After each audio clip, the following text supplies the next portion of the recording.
money and the power, minute after minute, hour after hour.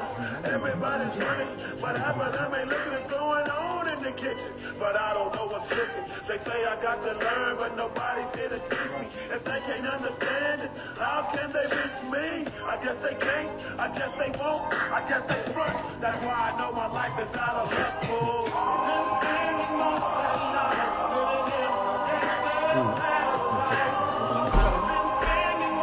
Ah, ça va.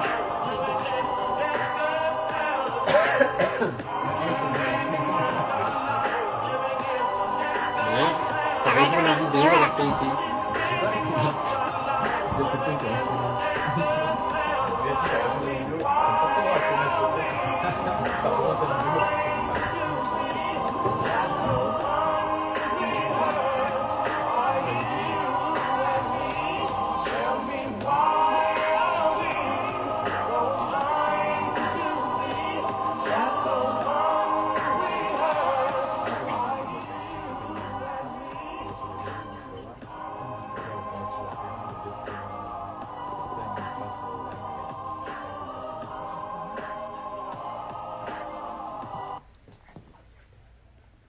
Salut à tous, bienvenue pour ce live Facebook.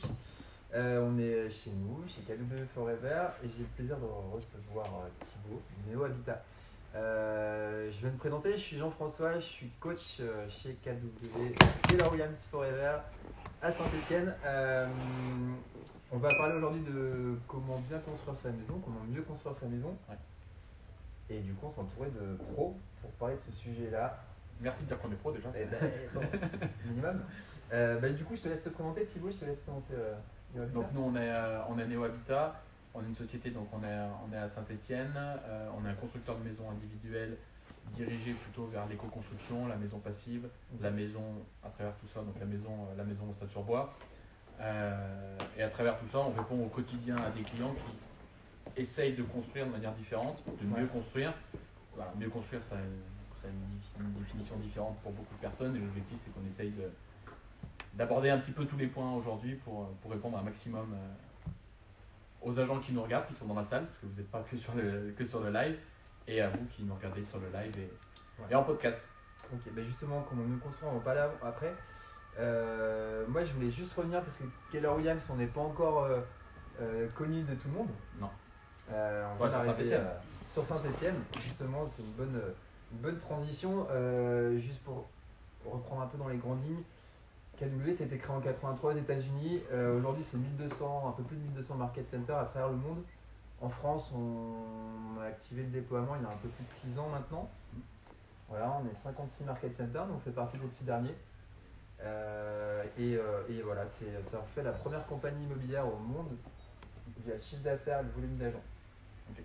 Juste pour info, aux US, ça représente près de 25% de part de marché quand même. Ok, donc une vente sur 4. Sur les bons maths, c'est ça. Et à Saint-Étienne, voilà, on est ouvert il y a peu de temps, en juin, et on est aujourd'hui 44 agents actifs. D'ailleurs, on recrute, je tiens à le préciser, si jamais un accent intéressé, n'hésitez pas. On sera ravis de vous accueillir.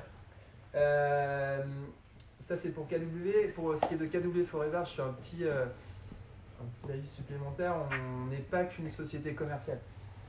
Ah, ça, c'est les aides à but. On n'est pas qu'une société à but commercial, on est aussi une société à mission. C'est-à-dire qu'en gros, notre raison d'être, c'est le bien-être par le logement. Donc on a des objectifs sociaux et environnementaux, pas uniquement commerciaux. Voilà. D'où ce live. Et d'où ce live, du coup, c'est pas anodin sans nos invités, c'est qu'on aimerait parler de tout ça. Donc tu l'as bien dit tout à l'heure. C'est quoi pour toi, Thibaut, mieux construire? Alors, aujourd'hui, on va faire une réponse un peu généraliste.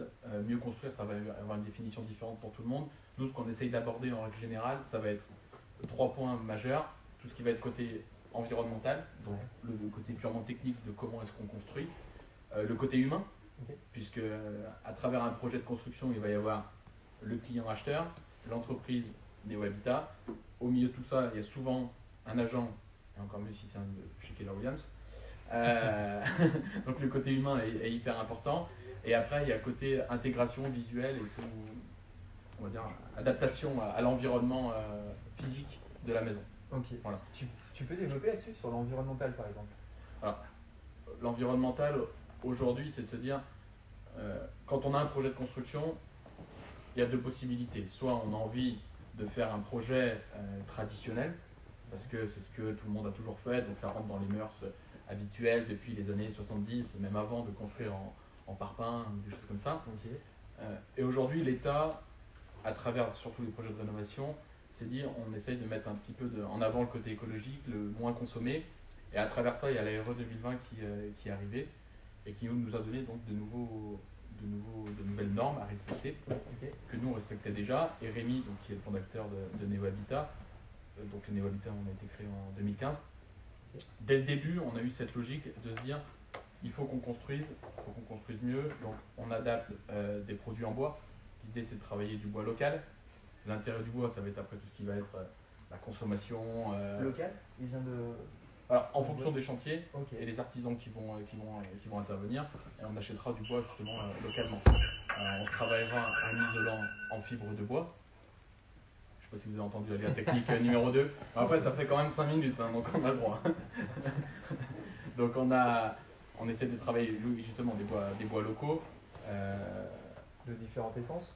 Principalement du pin. Ça, Ok. j'ai envie de dire, c'est la question technique curiosité professionnelle, nous dirons. Non, ouais, on essaie donc de travailler du bois local. L'idée, c'est que jusqu'à 2020, on était en RT 2012, donc c'était assez simple pour tous les constructeurs en France de construire en briques, en moellon. Les normes étaient assez light, on était assez souple. Ok. Et justement, du coup, la nouvelle norme, c'est en quoi les. En quoi la différence? Ouais. Alors, en quoi? Pour nous, Ouais. j'ai envie de dire qu'elle l'est pas. Elle n'est pas plus exigeante parce qu'on l'a exigeante, hein, puisque Facile à dire aussi. non, puisqu'on on respectait déjà on était déjà au-delà de ce qu'on avait l'autorisation de faire. Ok. Donc, l'idée de la norme RE 2020, elle reprend tous les critères de la RT 2012. Elle va simplement dire en plus, il faut moins consommer, ça c'est un fait, mais elle va aussi prendre en compte le cycle de vie de tous les matériaux qui vont faire la construction de la maison. Ok. C'est-à-dire, pour produire un moellon, de quoi on a besoin, de quelle énergie on a besoin, la pose du moellon, qu'est-ce que ça génère comme demande en CO2, etc. Et on va se dire que demain, à plus 50 ou plus 100 ans, la destruction du moellon, qu'est-ce que ça va générer? Ok, Et donc ça c'est prend vraiment une. Ouais, on englobe vraiment Ouais, voilà. la totalité. On a un calcul par matériau qui va être pris en compte. Ok. Donc, on a un calcul de CO2. Nous, à travers ça, on était plutôt très très confort, puisqu'on travaillait déjà un produit, comme je t'ai dit, un produit local, un produit en bois, donc qui en termes de transformation ne génère pas de CO2. Ouais. En termes de production, génère un CO2 qui est très faible, puisqu'on a une rapidité de montage, etc., qui est encore plus rapide. Ok. Et en termes de destruction à terme, c'est un produit qui se recycle très bien, puisque le bois, après, on en fait ce qu'on en veut. Donc ça, c'est la principale contrainte de la RE 2020 qui est intervenue. Ouais. Et donc, c'est pour ça, Ok. voilà. Donc ça, c'est pour l'environnemental. Tu as parlé de deux autres points hyper intéressants qui concernent mieux construire. Tu as parlé de l'humain. Ouais, parce que mieux construire, à mon sens, à chaque fois, c'est une galère.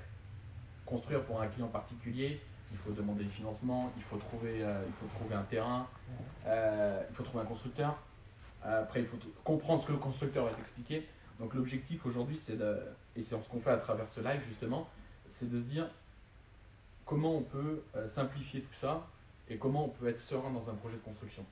Donc l'idée, c'est d'une, de bien s'entourer. Donc quand on se positionne du côté client, donc acheteur, la personne qui a envie de faire construire, c'est de se dire quel est le process, comment trouver un terrain, s'entourer donc de bonnes personnes, et c'est en ça qu'on conseille souvent les agents IMO qui vont être conseils pour trouver des terrains, etc. dans des bons secteurs. Alors ça, c'est intéressant. On en parlera après. Ouais. Bon. Mais c'est très intéressant. Nous, en tant que constructeur de maisons ossature bois et de produits passifs, de conseiller tel ou tel terrain. C'est-à-dire que chaque terrain n'a pas la faculté de répondre à des exigences thermiques à 100%. Donc après, c'est vraiment une discussion et c'est de comprendre le client. C'est de dire, voilà, qu'est-ce que vous recherchez? Voilà les produits de terrain qu'il y a de disponibles. Certains terrains peuvent répondre, par exemple, un truc simple, je veux une maison plein pied, j'ai un terrain à 30%, automatiquement, ça ne va pas fonctionner parce qu'il va falloir du sol, il va falloir des escaliers, donc ça va être un peu compliqué. De la même manière pour le thermique, Quand tu dis 30%, de pente. de pente. De la pente, ouais. On a Ce qu'on a, enfin nous dans notre 30%, région, alors, moi pour le coup, les terrains en pente chez nous, on en a beaucoup. Ouais. Le pourcentage, ça me parle pas. Le fréquent, c'est fréquent. ouais, 30% c'est assez fréquent. Nous on arrive à construire sur toute la région Auvergne-Rhône-Alpes. Ok. Donc à travers ça, on a souvent des clients qui cherchent des terrains avec des jolies vues. Ouais. Justement, plus on sera sur des terrains en hauteur, plus on aura une exposition au soleil qui sera importante, donc un apport solaire qui est important pour l'hiver, et donc une maison qui est quasiment en autoconsommation. Voilà. Ok. Donc c'est pour ça que nous on aura ce conseil-là de se dire techniquement est-ce qu'on peut recevoir votre maison à travers le cahier des charges que les clients nous auront fourni, Ouais. comment elle s'adapte sur le terrain.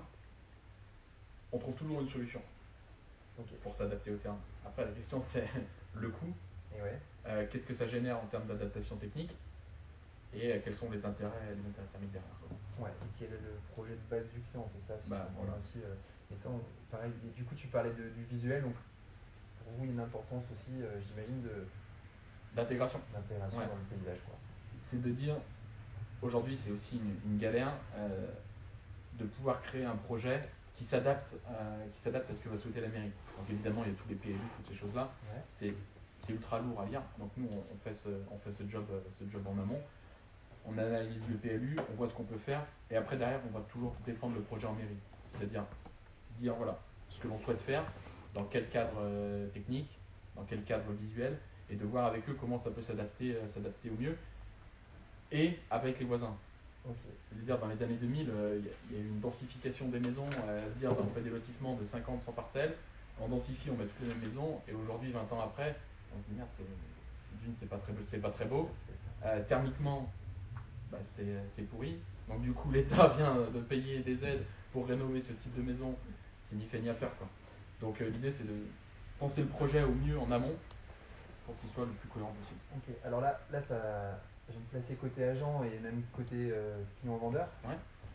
C'est-à-dire que demain, vous, dans votre étude, vous êtes capable de faire toutes ces prestations-là, de dire ok, bah voilà le terrain il est visible, voilà ce qu'on peut faire, voilà ce qu'on ne peut pas faire. L'étude, tout ça, là vous pouvez en gros livrer un projet de A à Z, quoi. Ouais. Notre client ou l'agent avec qui on travaille aura toujours cette recherche-là. Mais personne ne sait vraiment ce qu'on peut faire sur un terrain. Et tout ça, c'est du conditionnel. Parce que derrière, c'est des êtres humains qui vont venir valider ou pas le projet. Ok. Nous, ce qu'on sait et ce qu'on fait, c'est de dire voilà les règles, voilà votre projet, voilà ce qu'on peut mettre en face. Ok. Ça fonctionne ou ça fonctionne pas. Mais l'idée, c'est qu'on respecte les règles. Et après, derrière, on va le défendre en mairie. Des fois, ça passe, des fois, ça passe pas. Mais Attendez. quand on construit bien et quand on construit mieux, justement, avec ce type de matériaux et ce type de prestations, les mairies sont plus à même d'être ouvertes. Ouais, c'est ce que je Et dis. on arrive, dans certains cas, je parle toujours au conditionnel, mais dans certains cas, on arrive à faire passer des dossiers auprès de mairies parce que justement, on a le lobby écologique qui rentre en ligne de compte. Alors quand tu dis faire passer, c'est quoi? C'est sur un terrain qui n'est pas forcément... Non, alors, on ne fera pas passer un terrain non constructible en terrain constructible. D'accord. Quoi qu'il arrive, on peut changer de PV pour Quoi ça. qu'il arrive, la mairie ne changera pas. Par contre, dire, bah voilà, sur ce terrain-là, il y avait un coefficient d'emprise au sol qui était de 10%, donc qui nous permettait de faire 100 mètres carrés. Nous, on arrive à dire, bah voilà, thermiquement, architecturalement parlant, on a besoin, par exemple, si je prends cette maison, thermiquement parlant, ce qu'on voit, le débord là et le débord là, c'est pas juste visuel. Ça peut être beau, enfin, en fonction des goûts de chacun évidemment, mais c'est pas que visuel. Et ça, une mairie, dans son PLU, peut dire que ça rentre dans une emprise au sol. Alors que pour nous, c'est purement thermique. On est plein ouest, c'est une baie qui va être exposée au soleil, donc en été, il faut qu'on se protège du soleil. Et en fonction de l'orientation du Bien sûr. soleil, Alors, etc. Ok, ça c'est hyper intéressant et du coup ça rejoint le... Bah, en fait vous avez quand même plusieurs activités. Aujourd'hui vous faites des maisons de basse consommation. Oui. Tu fais quoi d'autre?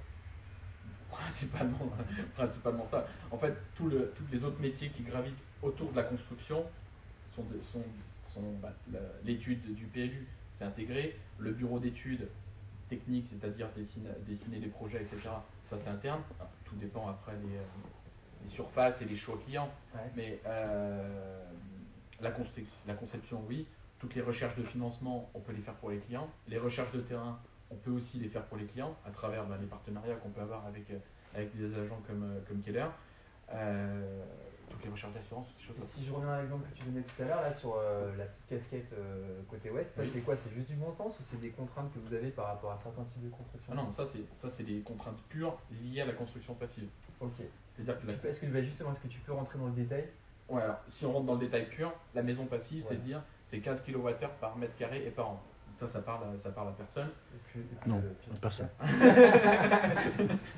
Non, voilà, ça parle à personne. En fait, c'est une maison qui doit consommer très peu. Ok. Ça, on va dire que c'est la réponse politique, c'est la réponse générique. Il n'y a pas de valeur, on ne peut pas mettre de valeur en euros en face, puisqu'en fonction d'une maison de 100 mètres carrés, une maison de 100 mètres carrés avec 5 ou 2 personnes, une maison de 200 avec 2 personnes, les consommations ne seront pas les mêmes. L'idée, c'est, à travers la conception architecturale, donc ce qu'on peut voir par exemple sur des choses comme ça, comme je te montrais, ces casquettes-là, le type d'orientation des baies, etc., ça c'est de la conception. C'est-à-dire que nous, en interne, on a cette faculté d'avoir un archi en interne qui maîtrise ce type de choses et qui va dire on oriente la maison plutôt comme ça, on fait la proposition au client, ça lui plaît ou ça lui plaît pas. On sait très bien que derrière, cette orientation-là est idéale pour avoir une autoconsommation en hiver et un minimum chaud en été. Ok. Le client peut dire non, je veux pas ça parce que la baie plein est, elle me coupe de la vue que j'ai plein nord. Donc des fois, on peut avoir des clients qui nous demandent une vue plein nord. Ça rentre dans un point négatif dans le calcul thermique du projet, mais les réponses techniques, on peut les avoir derrière sur des systèmes de chauffage, Ok. sur des menuiseries plus performantes, sur des isolants plus épais. Mais ça, c'est projet par projet. Ok. Puis j'imagine que selon la région, tu as dit que tout à l'heure vous interveniez sur Rhône-Alpes, Auvergne-Rhône-Alpes. Oui, voilà. Ah, et forcément. Et à venir un peu plus, je crois. Ouais, l'objectif, c'est qu'à terme, là, on va avoir notre premier projet du côté de Cannes-sur-Mer. Donc, Ok. Ça éloigne un peu. on s'éloigne un peu, ouais. Ok. Le projet de Cannes. Moi, je crois que vous avez fait des projets à Crévolant, je crois, hein, Oui, qui sont en cours. c'est ça, ouais. J'imagine que les contraintes entre Crévolant, qui doit être à 1000 ou je sais On pas, a 1300. On a 1300 d'altitude et Cagnes, Ben, en termes d'expo, en termes on d'expo, va pas c'est chercher la même non. chose, quoi. C'est-à-dire qu'à Cagnes, on va avoir à Cagnes ou même sur Saint-Étienne ou sur Lyon, on va avoir quasiment les mêmes contraintes. Ça va être de se dire il faut qu'on se protège au maximum du soleil. Ok, donc aujourd'hui, même à Saint-Étienne, sur une construction passive, on essaie de se protéger Ouais. au maximum. Aujourd'hui, une construction passive, et c'est à travers la discussion qu'on a avec nos clients, c'est de dire de quoi est-ce que vous souhaitez vous protéger, quelle est votre définition du confort. En gros, c'est les deux questions qu'on pose d'emblée. Comment vous dormez? On rentre dans l'intimité des gens. C'est de se dire, bah voilà, moi je dors à 17 degrés toute l'année. Si je suis pas à 17 degrés, je dors pas. C'est pas la même réponse que de dire, bah moi je suis entre 20, 25, 30, ça me dérange pas. Par contre, l'hiver, j'aime avoir chaud au pied. Voilà, donc, en fonction de ces réponses-là, nous on adaptera notre architecture de maison et notre finition intérieure. Donc ouais, c'est vraiment sur mesure. C'est sur mesure. Après, derrière, on peut avoir des clients qui vont nous dire, moi je veux absolument une maison qui consomme zéro. Ok. On a souvent des clients qui nous disent ça au début et qui après changent parce que quand on leur expose les contraintes de ce type de projet-là, on nous dit non, j'ai pas envie de me payer une maison et derrière avoir quelque chose que je n'ai pas envie. Et il y a aussi la notion de coût. Ouais, est-ce qu'il y a la contrainte financière? Et la contrainte financière, c'est-à-dire que si on veut une maison qui est en autoconsommation à 100%, voire positive, c'est-à-dire qui va produire plus d'énergie qu'elle n'en consomme, donc avoir des contrats de revente, etc. etc. Donc là, on parle principalement solaire. Solaire, éolien, il y a différentes solutions. Donc ça après c'est en fonction de ce qu'elle est toujours pareil, la dérive autorisée, Ouais. en fonction des coûts, en fonction de l'intérêt visuel. L'éolien et le solaire ne sont pas les mêmes impacts visuels. Donc tout ça, ça va s'adapter, mais ça va être la notion de coût. C'est de dire à un moment donné, est-ce que je souhaite construire au plus bas et quelque chose de bien, ou est-ce que je ne me mets pas vraiment de limite dans le thermique, et à ce moment-là, je suis toujours au conseil. Voilà. C'est de dire, soit on démarre un projet 2005, et soit on va jusqu'à 4, 5 000, 6 000. Il n'y a pas vraiment de limite de coût au mètre carré quand on parle de projet thermique au maximum, et quand on parle d'adaptation au terrain. Ouais, bien sûr. Les contraintes qu'on peut avoir à la montagne ou qu'on peut avoir à Saint-Étienne ne sont pas les mêmes. Bien sûr. Les zones sismiques, donc sismique 4, sismique 3, les zones argileuses, aujourd'hui c'est important. 4 et 3, du coup, on est. Alors en fait, on est sur le haut. Il y a l'échelle de calcul de sismicité en France, elle va de 1 à 5. Saint-Étienne, on est autour de 3. Lyon, il y a des zones où on est à 2, 3. Ok. Le sud, on est forcément à 4. Tout ce qui est montagneux, on est forcément à 4. Donc, l'idée, c'est d'être le plus précis possible d'emblée. Et après, il y a toutes les études de sol. L'étude de sol qui est obligatoire, enfin qui est obligatoire, que nous on oblige à nos clients en tout cas, puisque ça peut être un facteur risque sur le terrain qui est très important. Et c'est ce qu'on dit aussi aux agents avec qui on bosse, c'est de dire si vous rentrez un terrain, attention d'anticiper et de dire au propriétaire est-ce que votre terrain il est bon, est-ce que vous le savez oui ou non. S'il ne le sait pas, c'est de faire une étude de sol. Et à ce moment-là, on s'entoure de géotechniciens qui viennent faire des pénétromètres, des fouilles, etc. pour calculer la densité du sol et sa résistance, pour que nous après on reprenne les calculs du géotechnicien et qu'on adapte nos maisons. Ok. J'insiste aussi là-dessus parce que mieux construire, ça passe aussi par construire correctement. C'est au moins la base. Mais c'est-à-dire que l'étude de sol elle est obligatoire et que si l'étude de sol elle nous dit qu'il faut descendre des puits à 10 mètres, comme on a pu avoir dernièrement, il faut descendre les puits à 10 mètres. Et si ça coûte 50 000 euros parce que le sol est vraiment mauvais, et ben ça coûte 50 000 euros. Ensuite, c'est une discussion. C'est un peu technique, mais tu parles de quel type de sol par exemple pour descendre jusqu'à 10 mètres là? Là, par exemple, c'était un projet qu'on avait sur Saint-Étienne, un terrain de la mairie, zone d'aller à minier. Saint-Étienne, c'est que sont dans la région, vous savez à peu près ce que ça veut dire. Le terrain était fortement en pente. Et avant, sur ce terrain-là, il y avait des immeubles. Donc la mairie a détruit les immeubles, mais il a fallu aller chercher les fondations sous les anciennes fondations d'immeubles pour aller chercher un sol dur. Donc tout ça, c'est des choses qu'il faut anticiper, que nous, on savait aussi à la base, mais le coût réel de ce que ça représente, on ne peut le savoir que quand on a les résultats d'études de sol. Mais ça, au final, que ce soit pour une maison passive ou n'importe quelle autre maison, on est d'accord que c'est une obligation. l'étude des sols va être quasiment équivalente, quoi. Ah oui, oui. Ah non, ça c'est le coût lié à la plus-value liée au sol. On aura souvent des plus-values qui seront un petit peu plus faibles quand on travaille sur de la maison ossature bois par rapport à une maison 100% béton. Tout simplement parce que si on a un sol qui est peu résistant, donc peu dense, enfin tout dépend de sa nature, l'ossature bois a une descente de charge qui est beaucoup moins importante qu'une maison en béton par exemple. C'est-à-dire que dans un calcul, c'est un calcul du géotechnicien, ils vont nous demander la descente de charge. Ouais. Donc combien pèse la maison, tout simplement. Nous, on fournit le poids de la maison au géotechnicien, et le poids d'une maison ossature bois et d'une maison béton n'est pas le même à surface équivalente. La maison béton, elle va être beaucoup plus lourde. Donc l'adaptation serait potentiellement beaucoup plus importante sur une maison béton. Donc vous focalisez principalement sur l'ossature bois. Oui. Parce que parfois vous avez des contraintes. Oui. Est-ce qu'on peut faire une maison...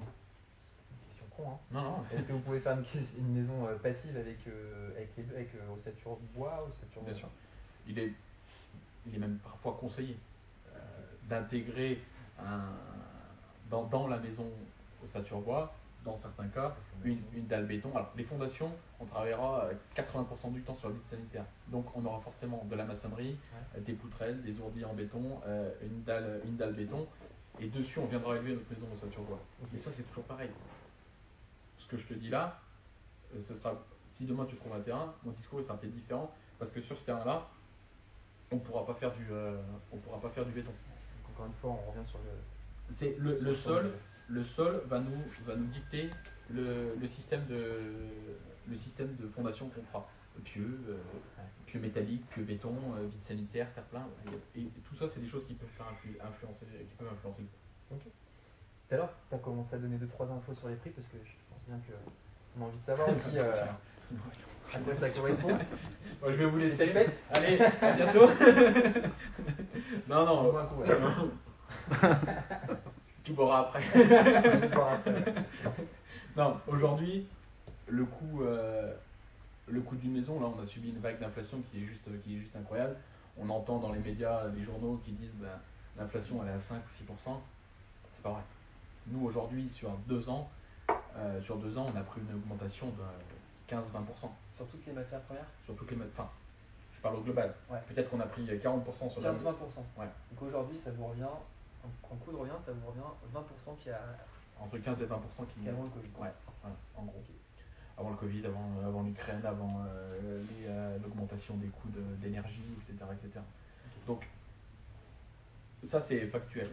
C'est-à-dire que là où nous, avant, et on est complètement transparent là-dessus, on avait des clients à qui, il y a 7 ans, on faisait des maisons aux alentours de 2 000 € le mètre. Okay. Fini, avec les terrasses, on était aux alentours de 2 000 € le mètre. plus les mois ont passé, les années ont passé, la maison qu'on faisait à 2000 € le mètre avant, aujourd'hui, elle va tourner autour de 3000. Ce qu'on faisait, Gros 20%. ce qu'on faisait il y a 7 ans, je parle sur il y a 2 ans, les 20%, les 15-20%, c'est il y a 2 ans. Ça a toujours augmenté un petit peu, mais sur les 5 premières années, c'était plutôt faible. Mais sur les 2 dernières années, c'était 15-20%. Et donc aujourd'hui, on va se dire que si on veut une maison entièrement finie, c'est pareil, la définition de l'entièrement fini et de la transparence par rapport à ça, on n'a pas tous la même, enfin quand je dis on, ce sont les constructeurs nationaux, on n'a pas tous la même définition, et même le client, pour lui, une maison finie, peut-être qu'elle n'a pas de peinture. Alors ça c'est intéressant parce que je vois parfois, je pense plus à des immeubles où on n'a pas toujours le choix de grand chose finalement. Oui. Là vous poussez le service jusqu'au carrelage, cuisine même, pourquoi pas, Bien sûr, salle de bain. bien sûr. En fait, C'est voilà, beau, ça. la cuisine. On a un contrat ou un truc? Problème technique numéro 3. Oui, le mieux construire, et ça reprend aussi le côté humain. C'est-à-dire que, au sens de ce qu'on représente, ce que Neo Habitat fait et propose, on ne peut pas cantonner des clients en disant bah voilà, c'est ça, ça, ça ou ça. On a des clients qui nous demandent cette fermeté en disant bah voilà, moi Thibaut, j'ai un budget de 300 000 € pour faire construire, je ne peux pas dépasser de 1 centime. D'accord ? Cette phrase-là, elle est entendable et elle est normale. D'accord ? À travers ça, du coup, nous, on sera beaucoup plus insistant sur le choix des matériaux parce qu'on sait quel matériau sera plus ou moins cher. On sait quel type de carrelage, quel type de porte, quel type de cuisine, quel type de faïence, quel type de salle de bain. Voilà. On est expert là-dedans. On le saura. On a aussi des clients qui nous disent moi, je veux une liberté, donc mettez-moi quelque chose à la base. Nous, on dit bah voilà, aujourd'hui, dans cette maison qui fait 250 mètres carrés habitable, vous en avez pour 30 000 € TTC de budget salle de bain. On va chez notre fournisseur. Et le client sait qu'il a en main un budget de 30 000 €. Il choisit pour 20 000, il y a une moins-value de 10 000. Il choisit pour 50 000, il y a une plus-value de 20 000. Le tout, c'est de laisser cette liberté au client et que nous, on le conseille. C'est-à-dire à travers les architectes d'intérieur avec qui on va travailler sur leur projet. Il y aura des conseils qui seront faits, des planches visuelles 3D en se disant, ben voilà, visuellement, on vous propose ça, ça, ça et ça. Ça vous plaît? Oui, non. Si ça ne plaît pas, ben, quelles sont les solutions alternatives? Et après, derrière, on met ça en applique chez le fournisseur en disant ben voilà, cette planche-là, elle vous plaît. Voilà les produits qui correspondent à ma planche. Okay. L'idée, c'est aujourd'hui, tout le monde travaille, tout le monde est bien pris. C'est enlevons-nous de la charge mentale liée au projet de construction. C'est de se dire il faut qu'on se fie à des gens de confiance, les agents, les constructeurs, etc. Et on lui laisse le bébé. Et on lui dit moi, je vais intervenir juste quand j'ai un choix à faire. Et un peu quand j'ai à payer et à comprendre. Mais tout le reste, c'est de se dire, c'est vraiment en confiance. Okay. Et c'est pour ça que la confiance, elle s'établit à travers ce discours. Et elle s'établit aussi à travers la transparence qu'on va mettre en place. Voilà. La transparence numérique, c'est-à-dire le suivi digital. Ouais. La transparence de chantier. Là, on est en train de faire 2-3 tests sur 2-3 chantiers à nous. Et c'est quelque chose qu'on va reprendre après au fur et à mesure de nos chantiers. C'est de dire, on met en place une caméra sur chantier, qui va filmer en live. Donc nous, en live, on sait exactement ce qui se passe. Okay. On peut laisser ou pas un accès aux clients, à voir après les dérives que ça peut avoir. Donc on sent que c'est de la discussion avec les clients, mais c'est toujours pareil. Mettons l'humain au centre de tout ça et discutons. Il ne faut pas que ce soit une cause d'anxiété et que tous les matins et toute la journée on soit sur notre téléphone en disant mais qu'est-ce qu'ils font sur le chantier. Ouais. Voilà. Okay. Par là, j'entends que comme finalement pour nos agents avec leurs clients, il y a un suivi qui est aussi fait presque sur mesure finalement et qui est j'imagine, vachement poussé pour. Ah oui. C'est vrai que l'importance de savoir où on en est. Nous, à travers la clientèle que l'on a aujourd'hui. Ça, je suis sur travaux. C'est un enfer. Et t'es du métier. Donc imagine quand t'es pas du métier, que tu connais personne dedans. Donc c'est là où il y a ce besoin de transparence. Ouais. Et on a beaucoup de clientèle, de clients à nous, à travers ce qu'on propose, les maisons passives, etc., qui viennent de la ville. Parce que justement, ce côté écolo et mieux construit, etc., c'est plutôt ça émane plutôt des villes et après ça arrive à la campagne. Le Covid a eu un fort intérêt pour nous. Voilà, ça a dynamité tout ça parce qu'on a eu beaucoup de clients lyonnais, parisiens, qui ont cherché des résidences secondaires, mais Ok. plus des résidences secondaires en se disant je veux 250 mètres carrés, vue mer, etc. Non, je veux une résidence où moi toute l'année je sais que dans ma résidence il y a 20 degrés et j'ai pas besoin de me prendre la tête à savoir si c'est bien aéré, si c'est bien comme ça. La maison elle est autonome. Ça aussi du côté humain, alors, environnemental évidemment, parce qu'il n'y a pas besoin de chauffer à mort pour que ce soit cohérent, mais du côté humain on est tranquille. Ok, alors ça c'est intéressant, ça m'amène deux questions là tout de suite. Hmm. Quand tu dis mieux consommer, enfin moins consommer, Hmm. est-ce qu'on est capable de quantifier? Non.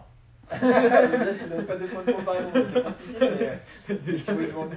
ouais, je vais vous C'est te un dire. peu dans l'air du temps aujourd'hui avec le coût d'énergie Ouais, bah, qui augmente. s'envole un peu. Le calcul de chaque projet aura un calcul thermique. D'accord. Donc nous, on fait ce type de visuel en amont pour l'adaptation visuelle, pour le coup de cœur, et sur ce que nous on maîtrise à 100% sur la conception et sur de quoi il faut qu'on se protège, quelles sont les orientations à privilégier, etc., etc. Ensuite, le projet, une fois qu'il est validé sur les grandes lignes structurelles par le client, on l'envoie à notre bureau d'études thermiques. Ok. Et là, notre bureau d'études thermiques va nous faire un retour en nous disant voilà quels sont les points forts de la maison, voilà quels sont les points faibles, d'accord. Par rapport, voilà, une maison qui a des angles, donc des points d'infiltration d'air, enfin voilà. Il va mettre en avant tout ça, et nous, par rapport à ce retour d'études, donc le client peut l'avoir aussi, par rapport à ce retour d'études, on va pouvoir leur dire, bah voilà, si on veut combler et passer encore un step au-dessus sur la performance thermique, on peut ajouter ça. Ou il faut enlever telle bête, ou etc. Est-ce que vous voulez y aller? Ça fait ça en moins, ça fait ça en plus. Et l'idée après, c'est vraiment de faire évoluer le projet à la carte pour qu'on soit le plus performant possible, et surtout qu'on réponde à la question initiale du projet. Tu pourrais pas faire réponse Politique. politique. Vas-y, parce que je peux pas te dire, Ouais, bien sûr. il y a 100 euros de moins, parce que ce serait te mentir. Et, En revanche, avec cette étude-là, vous êtes presque capable de sortir on est capable de sortir un coût de Tendance, quoi. consommation. Ok. On est capable de sortir un coût de consommation à l'instant T. Par Vous êtes rapport. assez fidèle finalement. Pas forcément, parce que si l'évolution des coûts de l'énergie continue d'augmenter, Ouais, oui, notre ouais. estimation, en En fait, tout cas, la consommation, elle sera assez fidèle par on rapport sera sur une consommation au kilowatt par heure et par mètre carré. Ensuite, ça, on sait le quantifier, combien ça coûte. Mais on ne sait pas si le client il va vivre correctement dans sa maison. S'il oublie de fermer une baie et il fait moins 15 dehors, bah forcément le chauffage il va tourner à fond, même si la maison elle est ultra performante. Ouais. Donc nous on peut donner des tendances, mais on ne sera pas là après avec le client pour tout contrôler. Alors il y a toujours des outils de contrôle. C'est-à-dire que nous après on peut conseiller après construction, après livraison de la maison et pendant que les clients vivent dedans, de faire ce qu'on appelle mon suivi logement. Où on a un état des consommations d'eau, d'élec, de chauffage, etc. à l'instant T, et de savoir comment est-ce qu'on peut réguler. Ok. J'ai envie de dire, c'est encore une autre étape, mais ça fait partie des choses qui sont importantes pour bien vivre. Ouais, ok. Et du coup, par rapport à la deuxième question que j'avais par rapport un peu à ça, mais comme je te disais, moi je sors d'une réno, mais je pense à nos clients qui vont nous faire construire demain ou sur une rénovation. Finalement, le meilleur. J'ai pas l'impression qu'on a une réponse très claire par rapport à ça. C'est quoi le meilleur type de chauffage aujourd'hui? Sur quoi vaut mieux s'orienter? Réponse. On tape sur ça. Ouais. Ouais, en fait, je vais te faire une réponse politique. C'est un peu. question. Non, mais.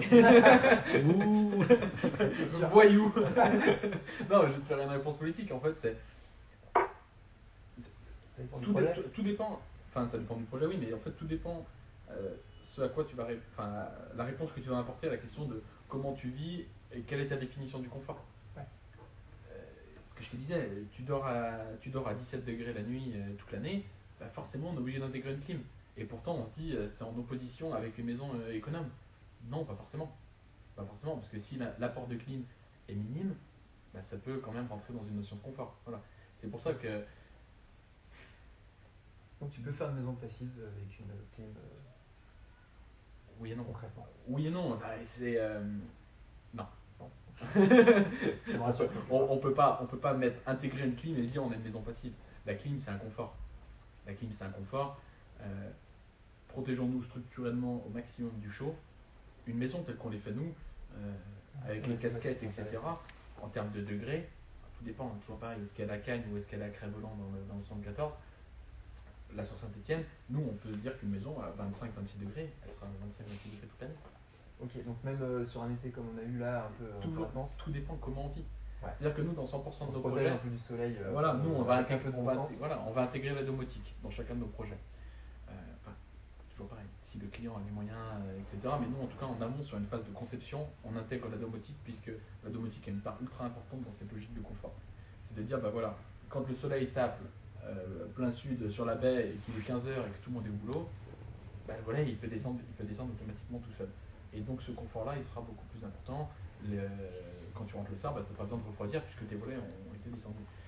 Si la vie dans la maison fait que, bah, je sais pas, tu invites du monde, tu es sur ta terrasse, tu laisses les baies ouvertes, bah, la température dedans et la température dehors, on n'est pas des magiciens. Hein. Ouais, bien sûr. Donc, oui, c'est possible d'avoir 25-26 degrés avec une vie tout à fait normale, puisque nos murs et nos menuiseries ont une capacité d'isolant qui est beaucoup plus importante que la norme. Ok. Ça, c'est une vérité. Ensuite, la vie qu'on aura dedans, on fera qu'on sera plus ou moins confort ou pas, mais ça, j'ai envie de dire, chacun est intelligent et, Ouais. et fait avec ce qu'il a. Quoi. Voilà. Et sur l'isolant, je me souviens que tu as dit tout à l'heure, Aujourd'hui, vous bossez toujours avec les mêmes? tout dépend de quoi. Tout dépend. Tout dépend de quoi. Non, même c'est pas une question de budget, puisque j'ai envie de dire, là-dessus, c'est pas des choses sur lesquelles on va proposer une économie au client. C'est-à-dire qu'il y a des choses, voilà, nous aujourd'hui en base, on prévoit un carrelage qui fait 90-90 ou 120 par 120, donc on prévoit des jolis carreaux. Un carreau qui va coûter 70 balles le mètre carré. Une fois qu'on a dit ça, il y a une économie réelle à faire sur un choix de finition. Mais on va pas dire, venez, on réduit un petit peu l'isolant parce qu'on va gagner 10 000 euros sur le projet. Là-dessus, ce serait un peu sortir de notre volonté et le client derrière, il sera mécontent une fois qu'il va vivre dans la maison. Donc, on se dit qu'il n'y a pas de négociation possible sur la structure même du projet, Ouais, ok. puisque nous, on est experts là-dedans et où on dit, cette maison-là, elle sera confortable. Que le carrelage il fasse 60-60 ou 120-120, le confort de la maison il sera le même. Ouais, ok. Et donc en isolant, vous utilisez Fibre de bois, fibre de bois. voilà. Ok. Toujours pareil, cette logique de CO2, de production de CO2.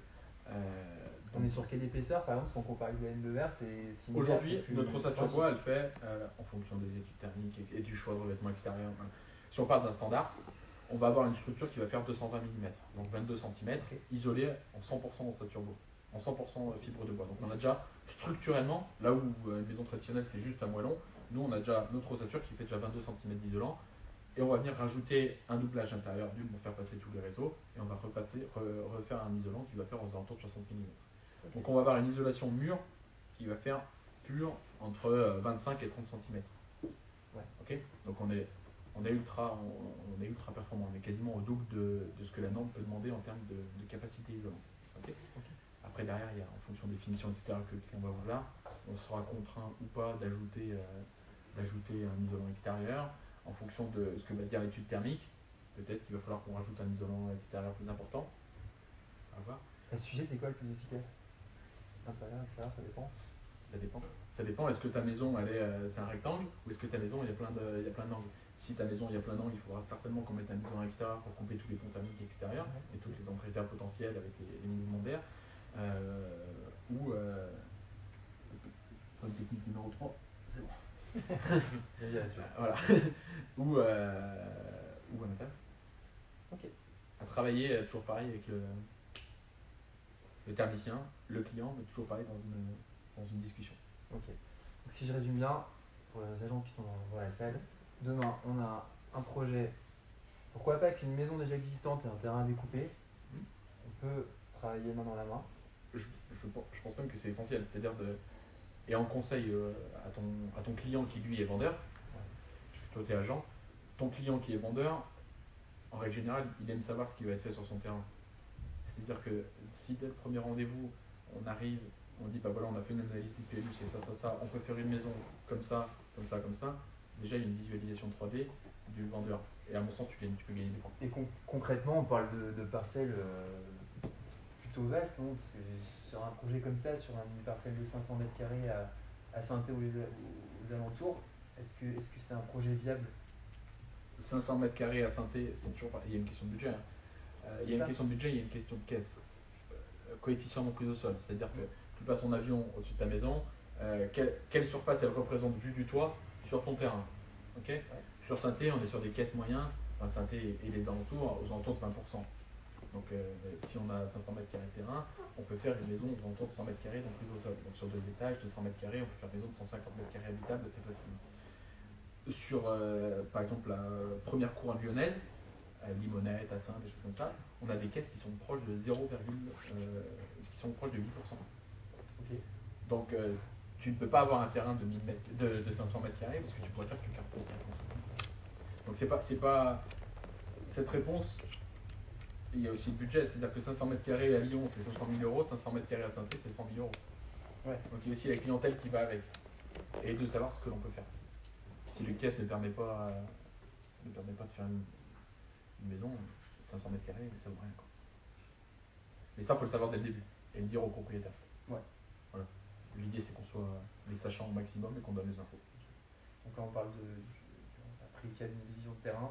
Bien entendu que sur un terrain nu, là, on a tout intérêt aussi à bosser ensemble. Nous, l'idée, c'est de. Ça, c'est pareil, c'est comment mieux construire. Dans la recherche, c'est important d'avoir les bonnes infos tout de suite. C'est de dire, si on vend un terrain, si on fait ensemble un projet terrain plus maison, voilà aujourd'hui ce que l'on peut faire. Et dès le premier rendez-vous, le client dit je veux 200 mètres carrés de plus. Non, ça marche pas. C'est pas oui, on va réussir, etc. Ton propriétaire gagne du temps sur sa vente. Le vendeur, on ne le fait pas courir pour rien. Et après, derrière, ça fonctionne. Donc, dans l'expérience globale d'un projet de construction, comment mieux construire, ça rentre en ligne de compte. Okay. C'est de se dire, on ne perd pas de temps à faire des visites pour rien. Ouais. Et vous allez pousser un petit peu le visuel finalement. Vous allez pousser un tout petit peu un bout d'étude. C'est un grand mot, hein, mais. Non, mais c'est pas un grand mot. C'est en fonction du terrain, vous êtes en exclu dessus, vous n'êtes pas en exclu dessus, ou même si l'on parle à des clients particuliers qui ont leur terrain, ouais. On fait une préétude, soit un rendez-vous physique, soit un visio, soit un rendez-vous téléphonique en fonction de la dispo des clients. Dès le début, on fait un état des lieux de ce que vous souhaitez. D'accord ? Ce que souhaite le client. Une fois que le client nous a donné sa checklist, on sait sur quel ou quel terrain on va pouvoir positionner, des terrains d'agents ou des terrains que le client peut trouver lui. Il nous envoie son terrain, moi tout de suite je lui dis non, c'est même pas la peine. Ce terrain il a peut-être une début, mais il ne s'adapte pas. Je reprends l'idée du terrain à 30% de pente, il ne s'adapte pas à votre projet. Parce que vous voulez un plein pied de 80 mètres carrés, donc ça ne marche pas. Donc on fera un projet précis, on le dessinera quand on aura on va dire que la faisabilité est réelle. Le terrain peut s'adapter à la demande du client. Ou si toi demain tu me dis, voilà, moi j'ai un terrain, j'ai une exclue dessus, je veux le vendre. Nous à ce moment-là, il faut qu'on rentre en conseil. On ne sait pas si on fait la maison derrière. Mais on rentre en conseil, on fait l'étude du PLU, pour que toi, tes agents la font et on travaille ensemble main dans la main.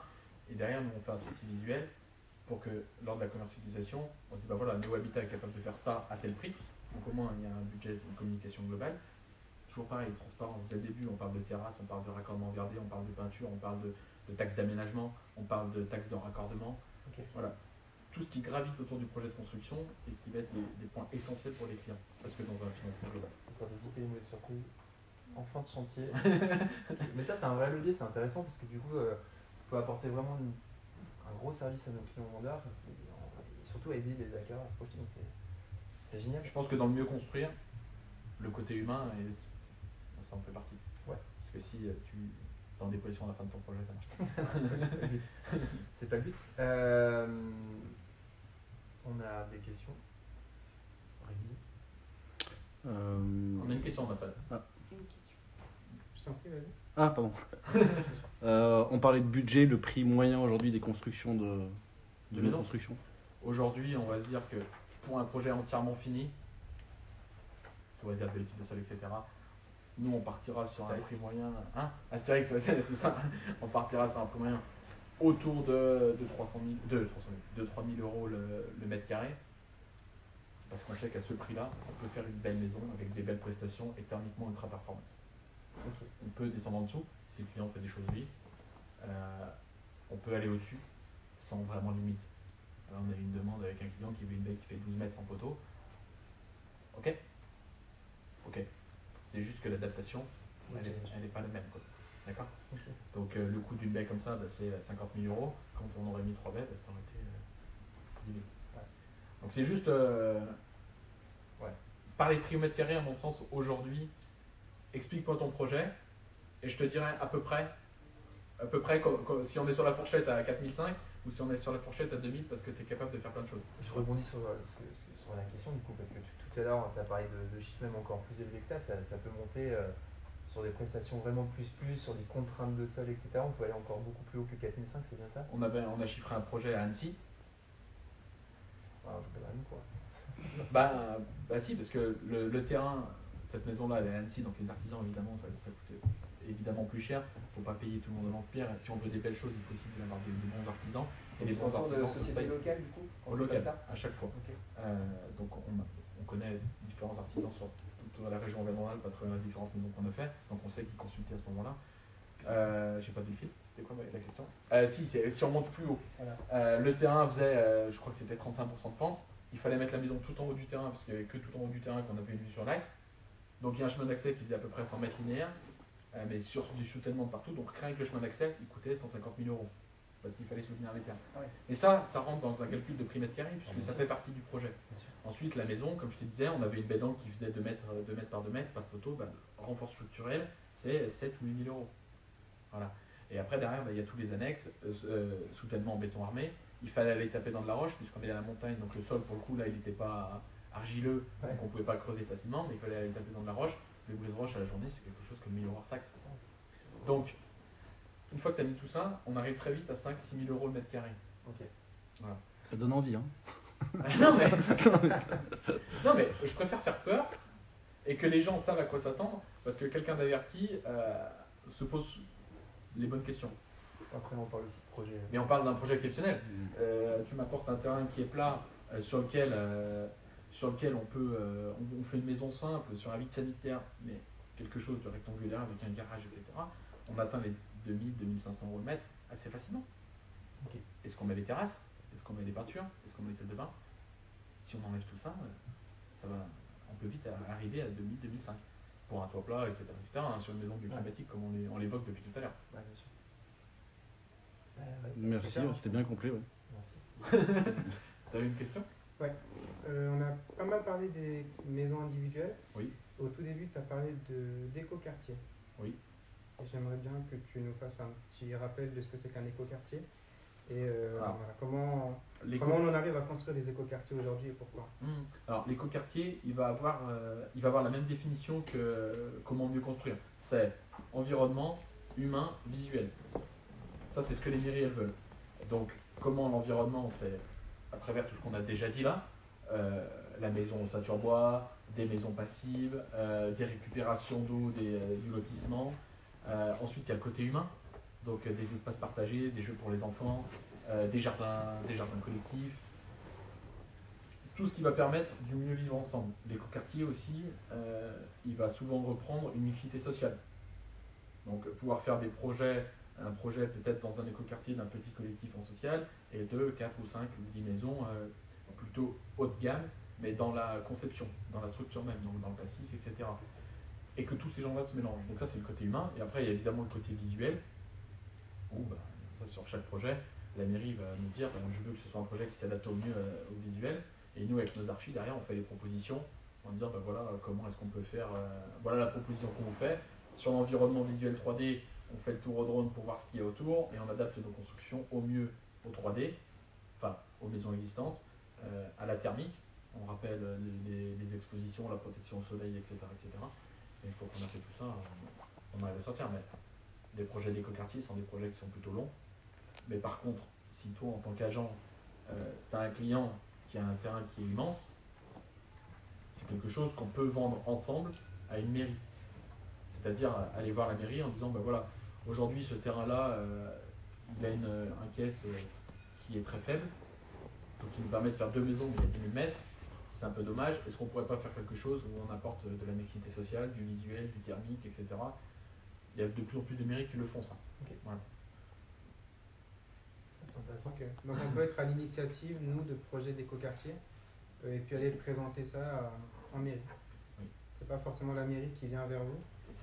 C'est souvent les mairies qui sont moteurs, très très très souvent, puisque quand on parle d'écoquartier, on parle de choix public. Vraiment, c'est de se dire, on reclasse une parcelle parce qu'elle est en centre-ville, elle est en zone naturelle et qu'on était tranquille. On la reclasse et là on en fait un écoquartier. Là où nous, et vous en agent, vous serez moteur, c'est surtout sur la recherche de terrain, autre que ceux que la mairie a déjà sortis. Parce que si la mairie a déjà sorti et a dit que sur ces terrains-là il y allait avoir un écoquartier, il y a déjà tous les promoteurs à 150 km autour qui sont déjà positionnés. Voilà. C'est un choix de la mairie du coup? Ils choisissent pas comment? Je suis pas maire. Je suis pas maire, je suis pas député. On a fait des bonnes réponses de... Des politiques, ça Ouais, c'est vrai. Parce que tu as une carte. Non mais, Est-ce qu'ils privilégient par exemple une société comme vous qui fait de l'ossature bois? ils peuvent. Souvent, ils peuvent le faire. En tout cas, souvent, ils vont demander une entreprise qui a les facultés de faire ce qu'ils attendent. Donc, pas des mecs qui vont faire du béton et de la maison au rabais pour faire ce projet. À travailler. On en parle après quand tu te présenteras ce que tu as. Moi j'avais quand même une autre question, même si je crois qu'on en a déjà parlé, Oui. et je vais la poser parce que tout le monde est au courant.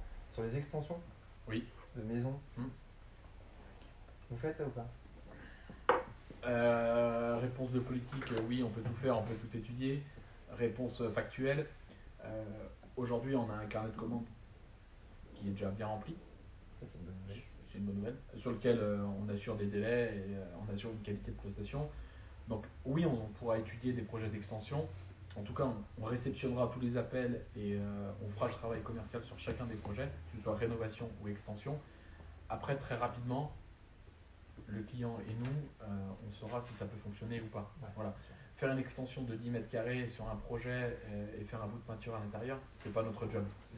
Il y en a qui sont très performants là-dedans, nous c'est pas notre job. Demain par contre, il y a une grange, il faut faire une extension de 50 mètres carrés d'un côté et une rénovation thermique de la grange. Là, ok, il y a un challenge thermique, il y a un challenge visuel, il y a un produit d'envergure. Ok, donc ouais, ça peut aussi être une réno. Ça peut être aussi une réno globale, voilà, on en fait. On en fait 2 sur Saint-Etienne d'ailleurs actuellement. Donc, parce que justement il y a ce challenge d'utiliser du bâti existant et le faire évoluer. Super. Super. Merci. Bah De ouais, rien. merci, je pense que. Merci à vous. Je sais pas s'il y a d'autres questions pour la salle. Non? Merci aux gens qui nous ont suivis. Et... Voilà. Merci à vous deux.